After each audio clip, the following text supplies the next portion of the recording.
Na nga yung magbubugtungan. Ito eh.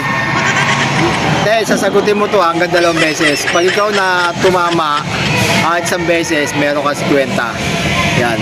Ito yung nagtitinda ng ng karyoka at chicharon. Ito ang bugtong mo. Purong sulong sa kuweba, mandirigma ng basang-basa, mahirap bunutin kapag tumigas. Ano to? Ano yun? Ano? Sige ulitin ko Ulitin ko, ito ulit. Purong sulong sa kuweba, mandirigma ng basang-basa, mahirap bunutin kapag tumigas. Ano ito? Hanggang 3 lang. Sige.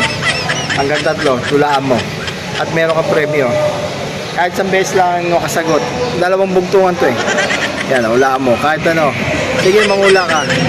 Kahit ano. Hindi, kahit magsabi ka kahit ano. Ano? Kahit ano sabihin mo. Purong sulong sa kuweba, mandirigma ng basang-basa, mahirap bunitin kapag tumigas. Ang hirap na bunutin pag matigas na. Patunog parang bastos eh, no? No.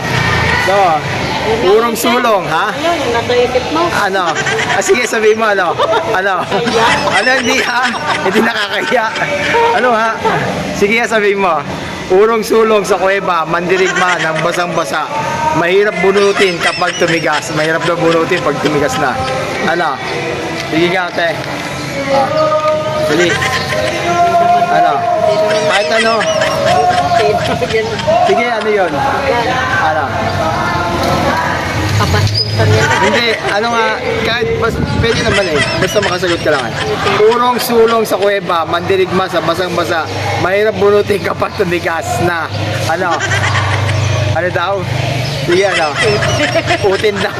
Hindi utin. Sige, ano pa? 2 na lang. Ano pa? Ano? Ano pa? Sige. Ha? Purong sulong sa kuweba. Purong sulong. Alin? Purong sulong sa kuweba.